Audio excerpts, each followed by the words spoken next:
இப்ப பாருங்கம்மா, இப்ப x power 3/2 is to 9 equal to 16 is to root x ன்னு கொடுத்துட்டு x ஓட வேல்யூ என்னன்னு கேட்டாங்கன்னா இந்த மாதிரி ரேஷியோல வந்துச்சுன்னா நம்ம டிவைட் எழுதலாம். நம்ம ஏற்கனவே சொல்லியிருக்கோம். அப்ப டிவைட்ல எழுதுங்க. x 3/2 divided by 9 equal to 16 divided by root x.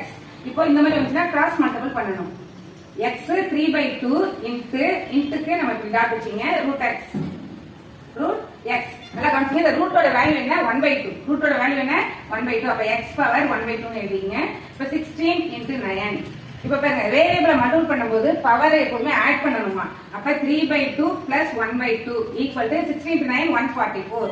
இப்ப இத ஆட் பண்ணோம்னா 16 x பவர் 2 4. இப்ப டிவைட் பண்ணி 1 2 2 2 4. அப்ப x is equal to x square equal to 144. அப்ப x is equal to x க்கு ரூட் எடுத்தோம்னா என்ன கிடைக்குமா 12. எப்பவுமே ரூட்ல இருந்து வேல்யூ எடுத்து எழுதும்போது பிளஸ் ஆர் மைனஸ் தான் நம்ம எழுதணும். அவ்வளவுதான். Very simple. நல்லா ஒர்க் அவுட் பண்ணி பாத்துங்க.